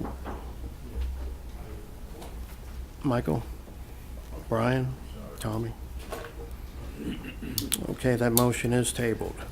Summary number 49, introduced by the clerk of the council, a resolution appointing Mr. Cornell DeCluet Jr. to the Jeanerette Veterans Memorial Building Number 2 for a 5-year term to fill a vacancy created by the expiration of the term of Mr. Cornell DeCluet Jr., whose term expires June 25th, 2019. I'm going to be looking for a motion on the table on this item as Mr. Cornell has not come so. I have a motion by Mr. Gashasam, a second by Mr. Brown. Yes, Mr. Chairman, just to clarify before we move to the table. But we did publicize these, correct? Yes. Okay, I just want to make sure, so then he was the only one? Okay, cool. Yep. Motion to table for 2 weeks. Okay. No further discussion. Roll call. That one's tabled too? That motion passes. Summary number 50, introduced by the clerk of the council, a resolution appointing Mr. James B. Desatel Jr. to the Iberia Parish Fire Protection District Number 1 Board for a 4-year term to fill a vacancy created by the expiration of the term of Mr. James B. Desatel Jr., whose term expires June 27, 2019. I have a motion by Mr. Gonsalas, a second by Ms. Broussard. Mr. Gonsalas. I waive. Ms. Broussard. Wait. No further discussion. Roll call. That motion passes. Summary number 51, introduced by the clerk of the council, a resolution appointing one member to the Acadiana Fairgrounds Commission for a 5-year term to fill a vacancy created by the expiration of the term of Mr. Pat Corline, whose term expires June 14, 2019. Appointment applications received from A. Pat Corline and B. Alice Fall. This one is for Mr. Pat Corline being reappointed, and then we're going to have item number 52 is where Mr. Chance Lindsay is going to be resigning, and we'll have a second vote on number 52. So pass your district seats for number 51 down.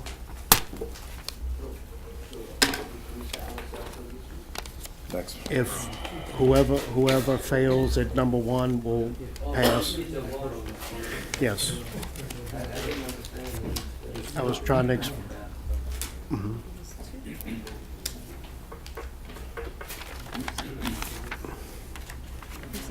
Tommy, that's yours. What, you 3? You number 3?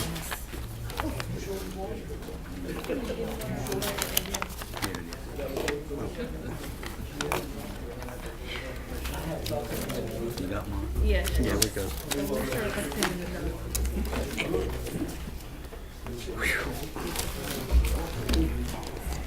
You ready? Yeah. Okay, district number 1 is Pat Corline, District 2 is Pat Corline, District 3 is Pat Corline, District 4 is Pat Corline, District 5 is Pat Corline, District 6, Pat Corline, District 7, Pat Corline, District 8, Pat Corline, District 9, Pat Corline, District 10, Pat Corline, District 11, Alice Fall, District 13, Pat Corline, District 14, Pat Corline. Okay.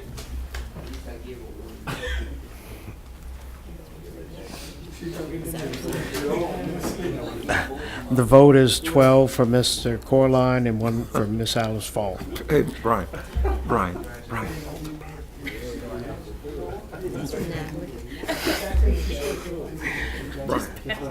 So, okay, since I only have one person, we can do a motion. Okay, summary number 53, hold on, guys. Summary number 52, we have a recommendation for the Acadiana Fairgrounds. We have one application. I'm looking for a motion for somebody to appoint Miss Alice. I have a motion by Ms. Broussard, a second by Michael Landry. Ms. Broussard? I Wade. move to appoint Wade. Ms. Fall. Okay. Michael Landry? Okay, okay, we're going for unanimous second. Roll call. We're getting delirious early, guys. Tommy and Joel. Lloyd. Lloyd. Brian, Brian. vote. You want to give the lady 2 votes, give it to her. Okay, that motion passes. Miss Alice, you know, I know you from a long time ago, and I think you're the perfect person to be on the Acadiana Fairgrounds. I was excited when Mr. Charlie told me you were going to put your name up. Welcome. Call us whenever you need something. Wow. Summary number 53, introduced by the Clerk of the Council, a resolution appointing Mr. Lane Romero to the Iberia Parish Regional Planning Commission for the remainder of a 5-year term to fill a vacancy created by the resignation of Mr. Tommy Granger, whose term expires December 19th, 2022. I have a motion by Mr. Gonsalas, a second by Mr. Gashasan. Mr. Gonsalas? Wait, Ricky, he has not come speak, so I'm going to be looking. Oh, okay. Mr. Lane, why don't you come on up to the podium before we vote, and yes, that's you. Okay. Good evening. My name is Lane Romero. I was asked to join the Planning and Zoning Commission, and I do have an interest in it. I have a career going on over 17 years now in manufacturing as a project manager myself and as a former drafter. So reading blueprints, plans, following codes, is things what I do, as well as project manager and manage $1 million projects down to $100 projects. So again, thank you for my consideration, and God bless. Thank you, Mr. Lane. Okay, so I have a motion by Mr. Gonsalas, a second by Mr. Gashasan. Everything's good? Roll call.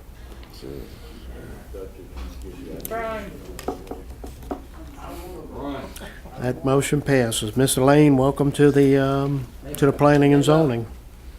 Wait till they fill that room and you're gonna feel them rock over there. Summary number 54, introduced by Fire Protection District Number 1, a resolution to amend the 2019 Fire Protection District budget in the total amount of $9,644 to provide for building repairs at BOM Volunteer Station, for which insurance proceeds were received during 2018, all to be funded by the fund balance previous years. I have a motion by Mr. Mathurin, a second by Mr. Brown. Mr. Mathurin. Wave. Mr. Brown. No further discussion. Roll call.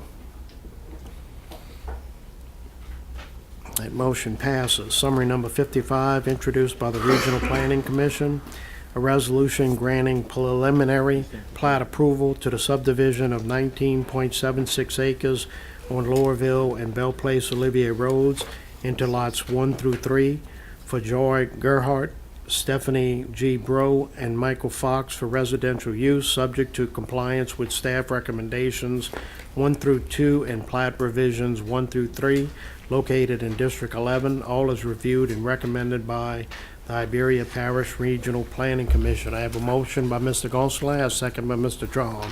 Mr. Gonsalas. I waive. Mr. Trahan. Mr. Napier.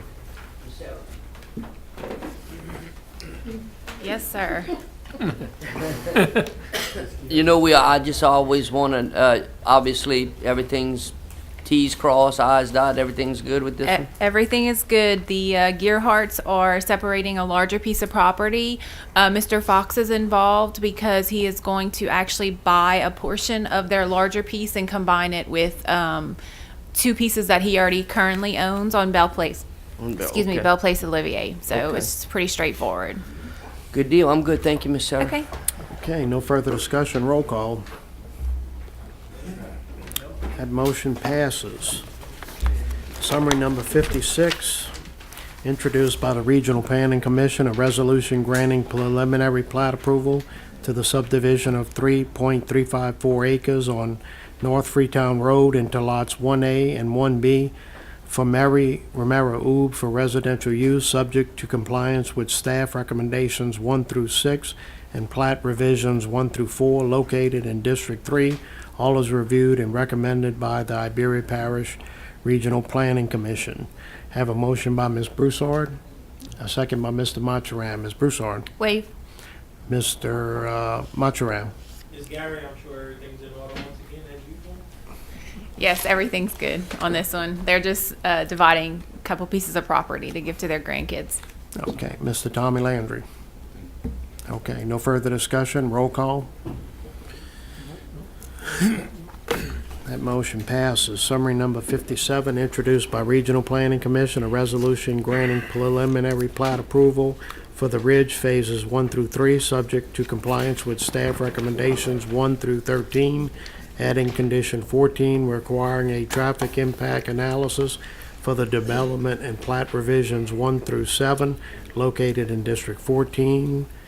All is reviewed and recommended by the Iberia Parish Regional Planning Commission. I have a motion by Mr. Mathurin, a second by Mr. Trahan. Mr. Mathurin. Explanations. All right. I figured I'd stay up for this one because this is the one that everybody wants to know about. While you at it. Okay, so you guys probably saw this back, I'm going to say in 2015 when they came through with the first basically large plan. They were requesting for 2 different phases for a total of 49.54 acres of property, which they were going to subdivide into 142 lots. They are currently coming through with requesting a revised preliminary approval. So what that means is that they're asking for, instead of 2 phases, 3 phases. The acreage is totaling 41.1 acres, so they're reducing the number of acres. But they are increasing the number of lots to 213, okay? What you should know about this is that currently the way it is submitted for preliminary approval, it does not meet the minimum of the 6,000 square foot lot size requirement for an R1 zoning district. They are proposing lot sizes of 5,750. One of the conditions that is in the staff report, so that would be condition, just so everybody is on the same page, that would be condition number 8, requires that they meet the minimum of the 6,000 square foot for the zoning district that these lots fall in. So they'll have to lose, I think it's 10 lots. So they'll go from 213 to 203, right? In order to meet that minimum lot size requirement. Planning Commission, because of the size of this, right, it's 213 lots. So you can figure that you're going to have a minimum of 2 cars per household, possibly more. Some may have just 1, but at a minimum of 2. What happens is that DOTD, we kind of follow their DOTD guidelines at when you hit 100 trips in a peak hour, okay, they are going to require, it's recommended that you require what's called a traffic impact analysis, okay? Usually you're going to hit those 100 trips when you hit 100 lots. Obviously they're at 213 or 203, right? So they're hitting those 100 trips in a peak hour. So the Planning Commission added a requirement to require the developer do a traffic impact analysis. And so what they're going to do is they're going to take a look at the traffic patterns as they currently exist. They're going to take a look at the traffic patterns once you start adding these lots, and they're going to make recommendations as far as adding dedicated left turn lanes onto the roadway, possibly dedicated right turn lanes or decel lanes, sometimes they're referred to. So that is a condition, I think it was a 14 that they added. We also added or recommended that they add a condition number 15 requiring the developer to pay for due to basically the size and the complexity, right? They're required to do a drainage impact analysis. What we're requesting is that the developer pay for an engineer of our choosing to review and approve their drainage impact analysis and their traffic impact analysis, right? The commission, I had exactly 5 commissioners that night, so that was exactly a quorum. One of the commissioners felt uncomfortable requiring the developer to pay for such a thing. So the original motion failed. We were able to recess, and there was an amended motion that was made to take that out. Legal and I feel it very prudent that it gets added in there, because again, we need to dot all of our I's and cross all of our T's as far as the drainage is concerned. They are rerouting a ditch. So to the north, there's some lots off of, I think it's Laurent Armentar Road, if I'm not mistaken. And so there's a ditch that meets with their property, and they are rerouting it through their, to make their property usable, obviously. And so they had some people that came out from that little neighborhood. They were not against the development in any way, but they did want to make sure that the drainage was going to be on point, because again, a couple of them, their houses have flooded once or twice, and so obviously it was a very valid concern for them. So again, we're requesting that you guys add a condition requiring that the developer pay for an engineering firm of our choosing to make sure that his developer is doing the right thing, and that all of this is going to happen and be supervised and that type of stuff. We did get some kind of preliminary numbers, because again, obviously the developer doesn't want to just write a blank check to us, right, and we go crazy. And so basically you're looking at it costing, I asked them to give me kind of it won't go cost less than this, but it won't possibly go over this, because again, until they get that study in there, they really have no idea how much back and forth there may be between the 2 engineers, that type of stuff. But they said that it wouldn't cost less than $1,000, would more than likely not go over the $5,000 mark. So that way we kind of have a somewhat of an idea of what we're looking at as far as them reviewing the other engineers' work. Because again, yes, he's hired, the engineering firm that he is working with is very good, but no one is perfect. So we just want to make sure that, again, with this amount of, I'm going to say, lots and concrete and asphalt that they're going to put down, that we're doing this and we're going to get it done and get it done properly. So I'll be happy to answer any questions. We got a couple coming That up. vote was actually 4-1. Yeah, sorry. And in order to help the developer move it along, we recessed and took a revote so that it was passed. It took 5 votes to pass. Because we got the 5 votes, it comes directly to you. Didn't get stalled in committee and further slow the developer down. So we made that concession. So the vote is a little bit misleading. Right. But it was just unfortunate that we only had 5 people there that night and had to do that. On the issue of paying for the review of the drainage analysis, let me just remind you that we've had this discussion time and time again, that you are placing an undue burden upon Sarah and Herman to review drainage studies. They're not engineers. We did this same thing in another development project, and this is one in which the developer readily said, yes, I'll pay for it.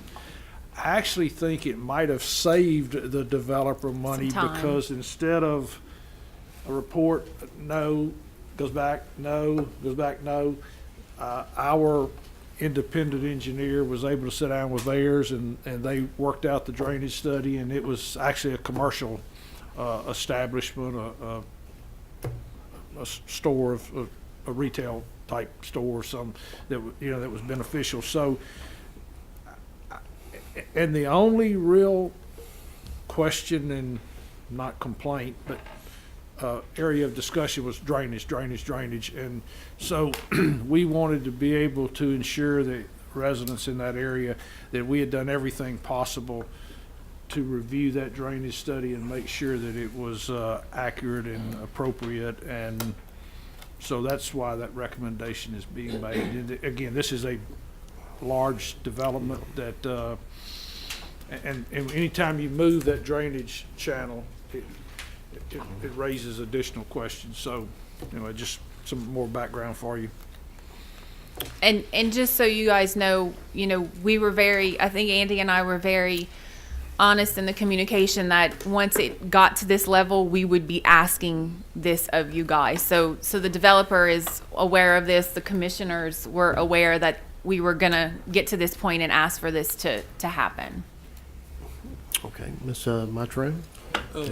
So basically, you're looking for an engineer just to review what the developer's engineer presents? Correct. That's Yeah. what Again, I've worked with the engineering firm that they have hired, Montney and Domingue. RJ is very good at what he does, but again, nobody's perfect, and so we just want to make sure that we're making sure that it's that checks and balance system, right? We want to make sure that he's following Iberia Parish rules and regulations that concern drainage. So I'm assuming, okay, explain me the drainage analysis. Is it gonna focus just on the ridge development, or is it gonna focus on some of the surrounding area? Because there's no secret that we have some drainage problems back there with this just being a blank piece of property. Right. When you add 213 rooftops to it, we're really gonna have some problems.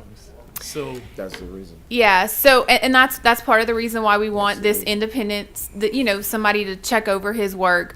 So what I can tell you, and again, this is a very limited, because there's a whole lot that goes into it, but they're going to look at where their outfall points are, right? And so based upon the math that they do, they may have to study upstream or downstream X amount of feet, miles, whatever the case may be, in order to ensure that what they're putting into the system can handle based upon, and they're going to study it not based upon a clean channel. They're going to study it based upon it full of stuff, right? Trees and whatnot. And so sometimes they may actually have to go and do some work to the channel. It really kind of just depends on how the study comes back and that kind of stuff. Sometimes they can mitigate it completely with either underground storage, because this will be subsurface, so underground pipe, or possibly in their retention. Obviously they're putting in a retention pond because they know that what they have running off now, once they put rooftops and asphalt down, that their post is going to exceed what is running off now. So they're mitigating some of that through their pond. Now, they're going to use their pond as an aesthetic amenity for the neighborhood, right? So they're getting their added value in that. They're going to put a walking trail around it, that type. They'll have fountains and that kind of stuff. But the pond is there because they have their difference in the pre and the post is there's more post than there is pre, so they've got to mitigate that somehow. So I'm taking this common area drainage easement is the pond you're referring That's to? where the pond will. So it's yes. going to be a retention pond instead of a detention pond, basically. Correct. Okay. Yeah, I'm just concerned about they're going to make sure that they drain off in the burden that they're going to put on us as a parish. Because there's no secret. We do have some areas that need addressing, and just how far does it go from there? Yeah, that's a hard thing for me to tell you because I don't know exactly, based upon the math, how far upstream or downstream they're having to study. Yeah, right when you come off Freeman Road, the house straight across, I'm aware that these people are living out of totes. Every time they get a little rain, it's so they can grab it quickly and get it out. They haven't been able to unpack because, every time you get a decent rain, the house is flooded. So we surely don't want to burden the system anymore.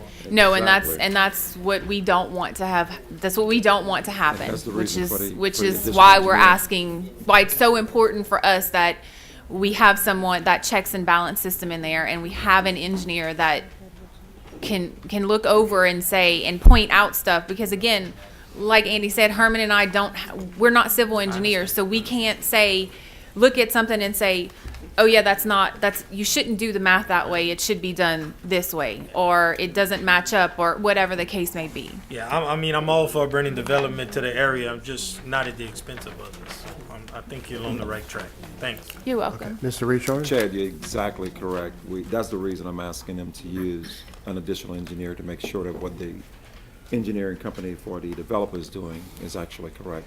Because we certainly have drainage problems, and we don't want to hurt anyone else. We need to take care of what we have. Thank you. Mr. Trahan? Yes, Public Works Chairman here. I definitely want to be brought in, me and Chad, definitely, to be explained from the engineer on because we definitely have a drainage problem, and then further down is a big drainage problem. So I think the study would need to go at least south, or west, on our drainage plan. So before we bring it back to the council, I know I would like to be in and have it explained. Mr. Shealy?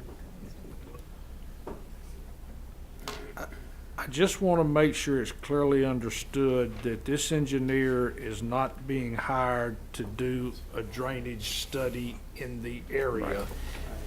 He or she is being hired to review the information to ensure that the calculations are in accordance with engineering standards. However, that may include going further than just at the subdivision. But I just want to make sure we're not, for $2,500 to $5,000, we're not getting somebody that's doing, I just want to make it clear that, but we know this will certainly, it may point out some areas where we need to clean in order to take And that's what additional. That's what we're all after. Go ahead, Mr. Some of that Veteran. could be addressed when the state decides to start straightening that road. That's right. Some of those issues, because I'm sure there's going to be some analysis done at Exactly. that point. Yes. And maybe address some of that there also. Yes, and so from and again, when we talk about the traffic impact, we kind of talked about, the developer kind of talked about this or alluded to this at the meeting that night, that he had already been working, the state had already contacted him to purchase whatever was needed to be purchased from the property in order to straighten out the roadway. So some of those things that may be asked for in the traffic impact may actually be addressed by the state based upon the improvements that they're going to do. Again, anytime the state's going to do a project, they are going to do a drainage impact. So that, that area that they're going to do is going to be studied. So some of that, there may be some overlap there. I don't know how much, if any. Okay. Mr. Trahan, is that it? Mr. Napier? Oh, I forgot. Let me see. Shit, y'all made me. I was reading, Marty. Man, what was my question? Yeah. No, I'm joking. So, is this just because this project is so big, or is this something that's gonna happen in the future where so the developer obviously is okay with this added cost?